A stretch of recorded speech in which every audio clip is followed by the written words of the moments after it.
All right, you guys, I have seen this video making the rounds lately, so we are going to check it out, see what it's all about, see what he has to say about something or other that's got people getting all butthurt about it. I hear that he is saying good things, though, in my opinion. That's what I hear. But yeah, let's get into it. Ladies and gentlemen of the class of 2024, I would like to start off by congratulating all of you for successfully making it to this achievement today. I'm sure your high school graduation was not what you had imagined, and most likely neither was your first couple years of college. By making it to this moment through all the adversity thrown your Got all that COVID college coming here. At least they get to graduate now.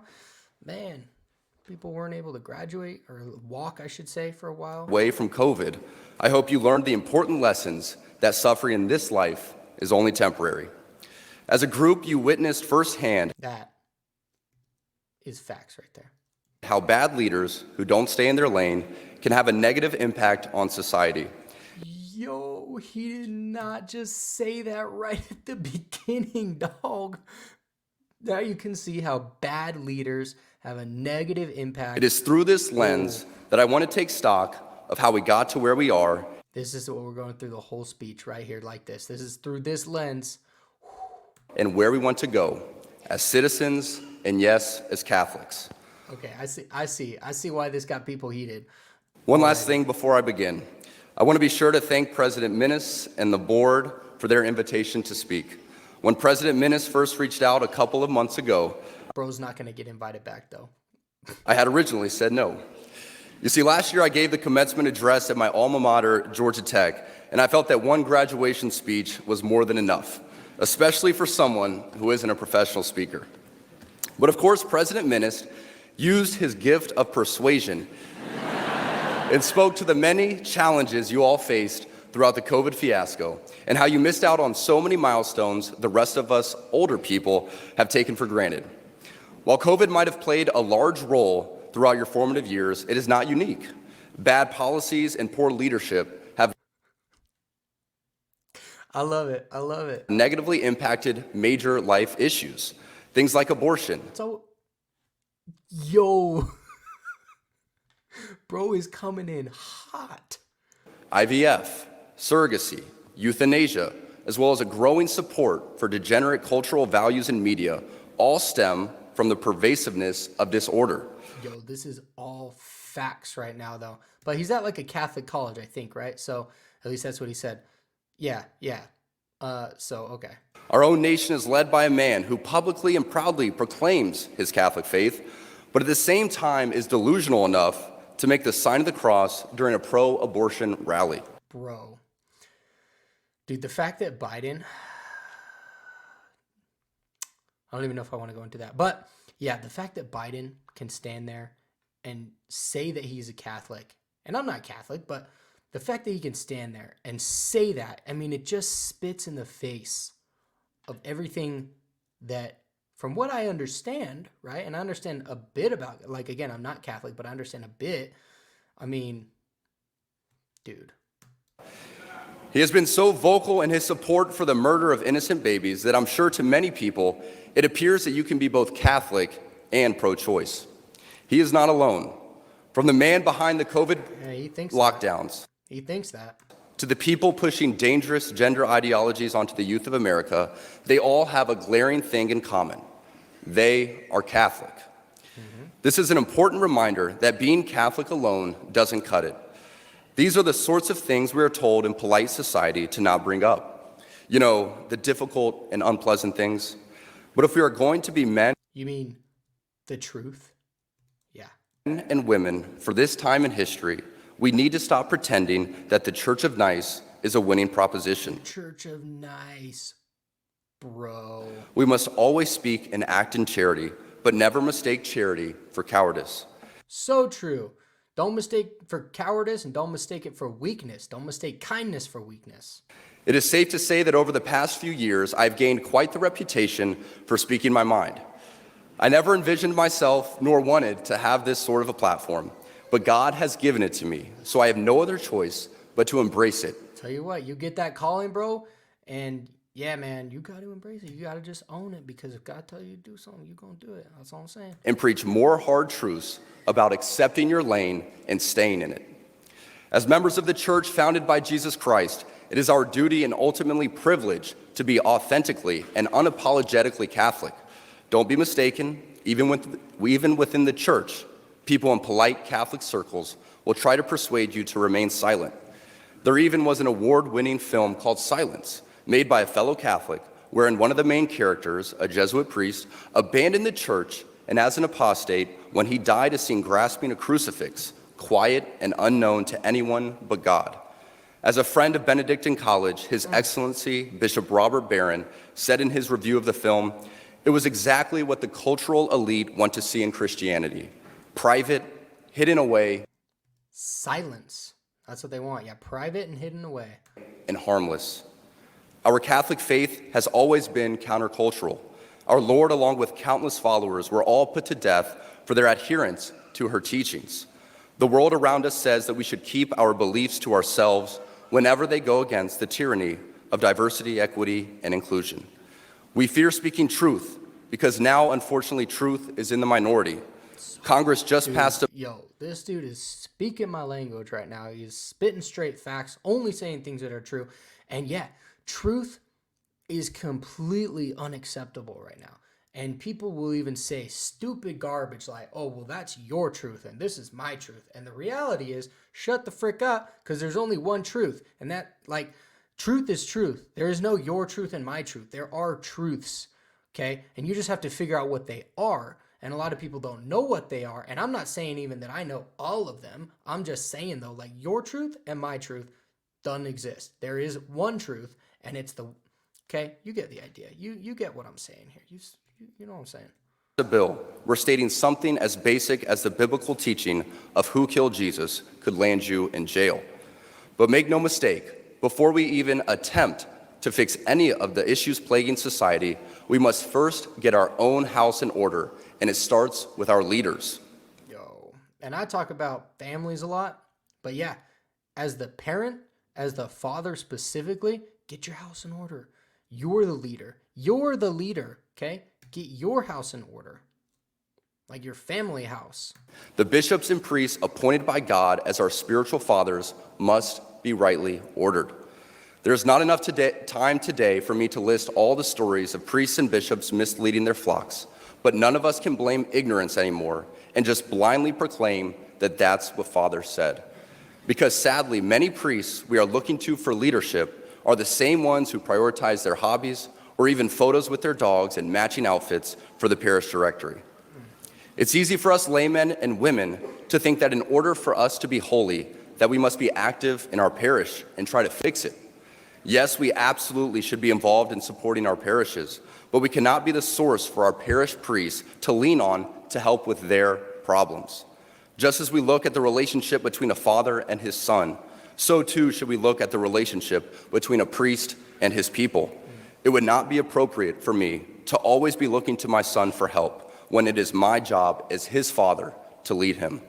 Yeah, I like that. I like that. And again, like, I'm not Catholic, so like I don't understand the intricacies of the culture, the culture of being Catholic, but what he's saying definitely makes sense to me. St. Jose Maria Escriva states that priests are ordained to serve and should not yield to temptation to imitate lay people, but to be priests through and through.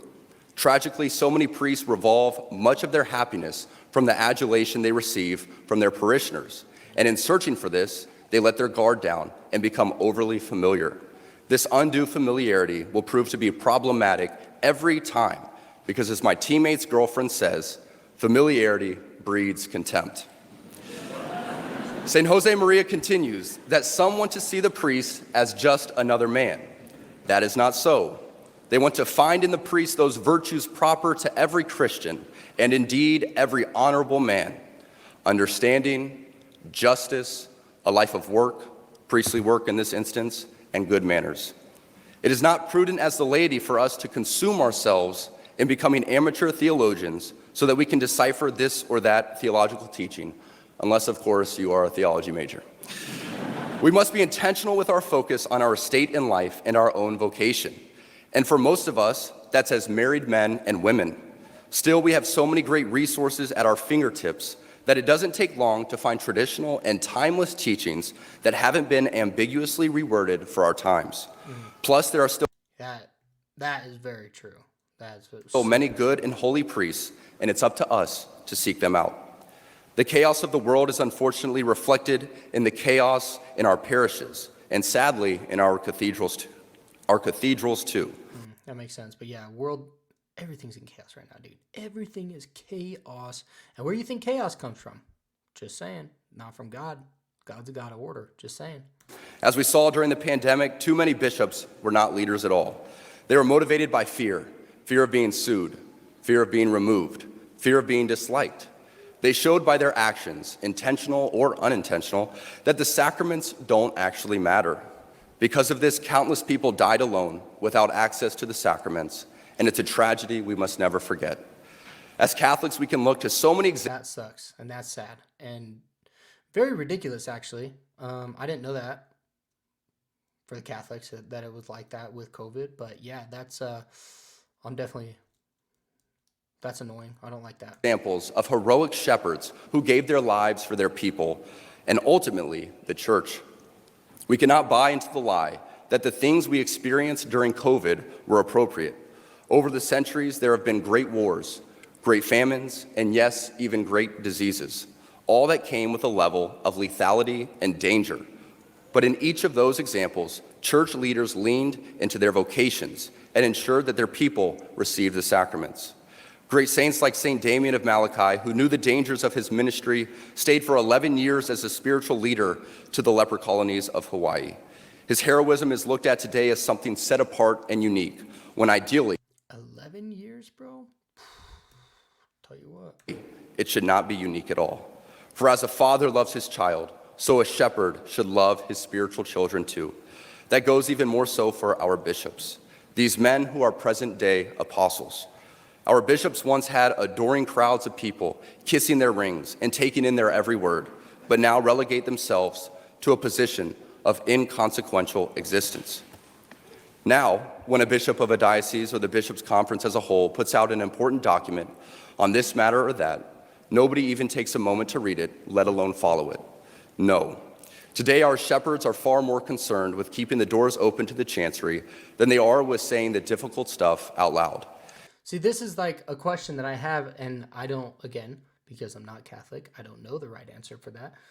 But like, it seems to me that many of the different churches, Catholic churches, are disconnected, and they don't have one like solid belief. And so what he's saying here, maybe the reason for that, it sounds like the priests and people over those specific churches in different areas and different places are not following. Maybe there is one specific thing or policy or whatever that the bishops are coming out with, and the priests and things are just not listening to it. Maybe correct me if I'm wrong in the comments. Help me understand. Like I'm not Catholic, right? So I'm not trying to be disrespectful. This has been a question of mine, and so just answer in the comments. Be nice though, okay? I'm not trying to be a douchebag here. It seems that the only time you hear from your bishops is when it's time for the annual appeal, whereas we need our bishops to be vocal about the teachings of the church, setting aside their own personal comfort and embracing their cross. Our bishops are not politicians, but shepherds. So instead of fitting in the world by going along to get along, they too need to stay in their lane and lead. I say all of this not from a place of anger, as we get the leaders we deserve. But this does make me reflect on staying in my lane and focusing on my own vocation and how I can be a better father and husband and live in the world, but not be of it. Focusing on my vocation. I love that. Because people, we need to work on that big time. Better father, better husband, as a vocation, taking it very seriously. I'm just saying. While praying and fasting for these men will do more for the church than me complaining about her leaders. Because there seems to be so much confusion coming from our leaders, there needs to be concrete examples for people to look to in places like Benedictine, a little Kansas college built high on a bluff above the Missouri River, are showing the world how an ordered, Christ-centered existence is the recipe for success. You need to look no further than the examples all around this campus, where over the past 20 years, enrollment has doubled, construction and revitalization are a constant part of life, and people, the students, the faculty and staff, are thriving. This didn't happen by chance. In a deliberate movement to embrace traditional Catholic values, Benedictine has gone from just another liberal arts school with nothing to set it apart to a thriving beacon of light and a reminder to us all that when you embrace tradition, success, worldly and spiritual, will follow. I like that. I like that too because that's what a lot of people want these days, frankly. Like, we're done with that liberal arts garbage. We're done with all that liberal crap. We are. And so if you embrace traditional values, traditional stuff, people want it. I am certain the reporters at the AP could not have imagined that their attempt to rebuke and embarrass places and people like those here at Benedictine wouldn't be met with anger, but instead met with excitement and pride. Not the deadly sin sort of pride that has an entire month dedicated to it, but the true God. Yo, let's go. God-centered pride that is cooperating with the Holy Ghost to glorify Him. Reading that article now shared all over the world, we see that in the complete surrender of self and a turning towards Christ, you will find happiness. Right here in a little town in Kansas, we find many inspiring lay people using their talents. President Minnis, Dr. Swafford, and Dr. Zimmerer are a few great examples right here on this very campus that will keep the light of Christ burning bright for generations to come. Being locked in with your vocation and staying in your lane is going to be the surest way for you to find true happiness and peace in this life. It is essential that we focus on our own state in life, whether that be as a layperson, a priest, or religious. Yeah, dude, stop worrying about other people. Worry about yourself first. Worry about yourself first. Ladies and gentlemen of the class of 2024, you are sitting at the edge of the rest of your lives. Each of you has the potential to leave a legacy that transcends yourselves and this era of human existence. In the small ways, by living out your vocation, you will ensure that God's church continues and the world is enlightened by your example. For the ladies present today, congratulations on an amazing accomplishment.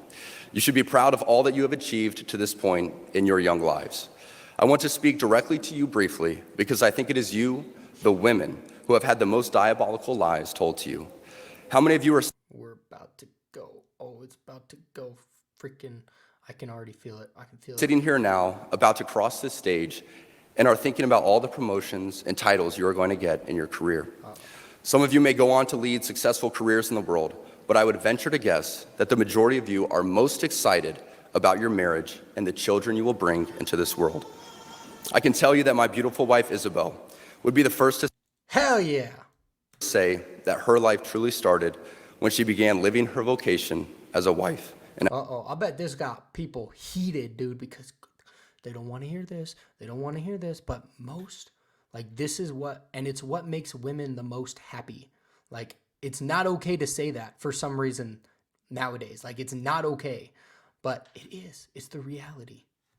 We're like, oh, you're a guy talking. You don't know. Shut up. I do. Because like I said before, there's truths, and that is a truth. as a mother. It's biological. I'm on this stage today and able to be the man I am because I have a wife who leans into her vocation. I heard that. I'm with that 100%. I'm beyond blessed with the many talents God has given me, but it cannot be overstated that all of my success is made possible because a girl I met in band class back in middle school. Yes, sir. Yes, sir. I feel you.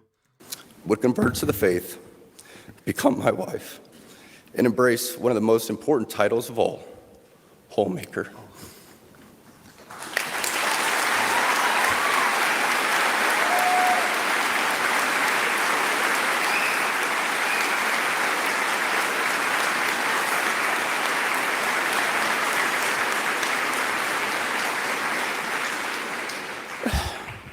She's the primary educator to our children. She's the one who ensures I never let football or my business become a distraction from that of a husband and father. She Comes first. Husband, father come first. It's the other stuff you do for that. The other stuff you do to take care of that. He's the person that knows me best at my core, and it is through our marriage that, Lord willing, we will both attain salvation. I say all of this to you because I have seen it firsthand, how much happier someone can be when they disregard the outside noise and move closer and closer to God's will in their life. Isabel's dream of having a career might not have come true, but if you asked her today if she has any regrets on her decision, she would laugh out loud without hesitation and say, heck no. As a man who gets a lot of praise and has been given a platform to speak to audiences like this one today, I pray that I always use my voice for God and not for myself. Everything I am saying to you is not from a place of wisdom, but rather a place of experience. I am hopeful that these words will be seen as those from a man not much older than you, who feels it is imperative that this class, this generation, and this time in our society must stop pretending that the things we see around us are normal. Heterodox ideas abound even within Catholic circles, for let's be honest, there is nothing good about playing God with having children, whether that be your ideal number or the perfect time to conceive. No matter how you spin it, there is nothing natural about Catholic birth control. It is only in the past few years that I have grown encouraged to speak more boldly and directly, because as I mentioned earlier, I have leaned into my vocation as a husband and father, and as a man. To the gentlemen here today, part of what plagues our society is this lie that has been told to you that men are not necessary in the home or in our communities. Yeah, that crap. That's what I'm trying to fight against right now. Yeah. As men, we set the tone of the culture, and when that is absent, disorder, dysfunction, and chaos. That's why they attack us. That's why they attack us, because yeah, they have the men weak, then nothing will get done. Set in. This absence of men in the home is what plays a large role in the violence we see all around the nation. Other countries do not have nearly the same absentee father rates as we find here in the U.S., and a correlation could be made in their drastically lower violence rates as well. Be unapologetic in your masculinity, fighting against the cultural emasculation of men. Do hard Yes. things. Never settle for what is easy. You might have a talent that you don't necessarily enjoy, but if it glorifies God, maybe you should lean into that over something that you might think suits you better. I speak from experience as an introvert who now finds myself as an amateur public speaker and an entrepreneur, something I never thought I'd be when I received my industrial engineering degree. The road ahead is bright. Things are changing, society is shifting, and people, young and old, are embracing tradition. Not only has it been my vocation that has helped me and those closest to me, but not surprising to many of you, should be my outspoken embrace of the traditional Latin Mass. I've been very vocal in my love and devotion to the TLM and its necessity for our lives. But what I think gets misunderstood is that people who attend the TLM do so out of pride or preference. I can speak to my own experience, but for most people I have come across within these communities, this simply is not true. I do not attend the TLM because I think I am better than others, or for the smells and bells, or even for the love of Latin.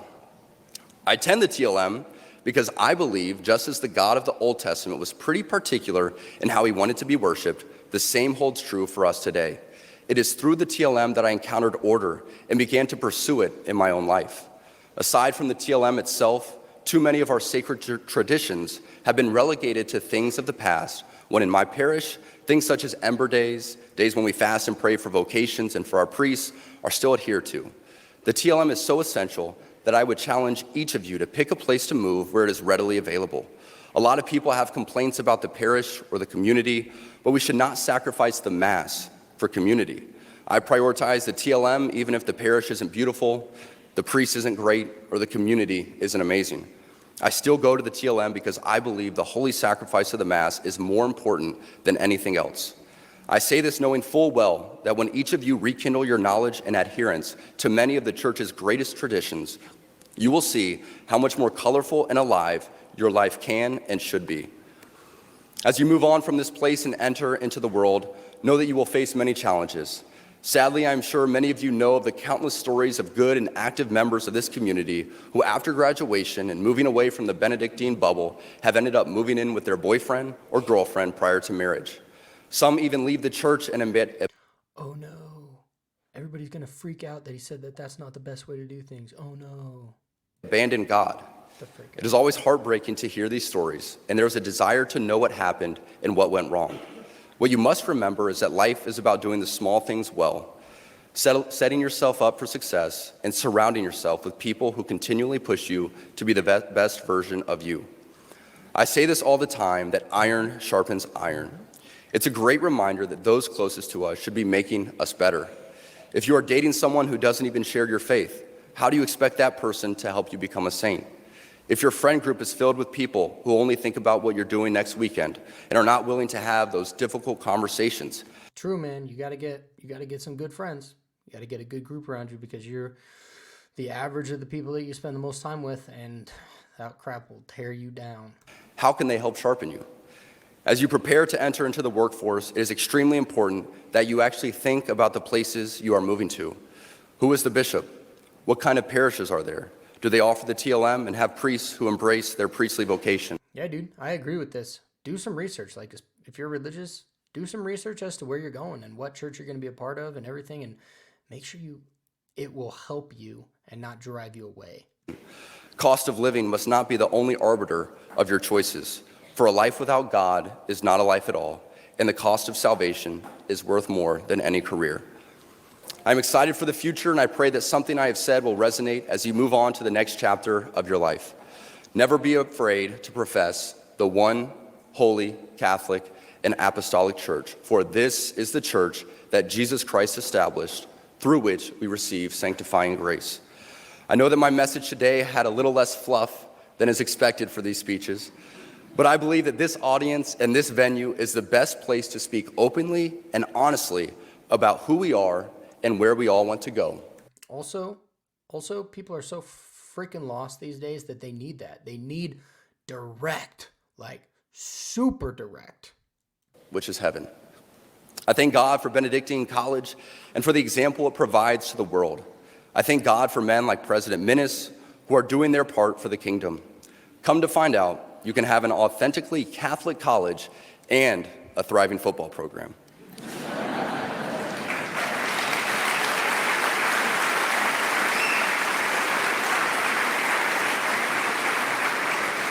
Make no mistake, you are entering into mission territory in a post-God world, but you were made for this, and with God by your side and a constant striving for virtue within your vocation, you too can be a saint. Christ is King to the heights.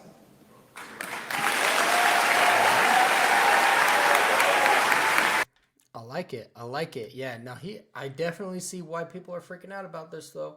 I definitely see why people are freaking out about this speech. He said a lot of stuff that is, unacceptable, essentially, to say these days. A lot of truth spoken, and I'm for it, like what he was talking about with women, with masculinity, with, if you're religious, like follow it virtuously and to the absolute best of your ability. Like, I'm for that, because people try to cut corners. They're like, oh, I'm Christian, but I'm freaking doing everything that I'm not supposed to be doing, that God teaches you not to do. And yeah, like it's ridiculous, and people are so lost these days. So I really like that speech. All right. Yeah. Like if you are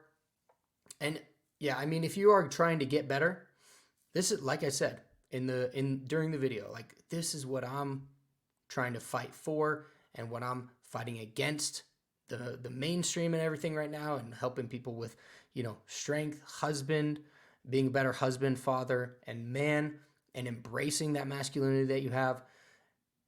Hit the link down below if you're trying to get better at that, and I will catch you on the next video.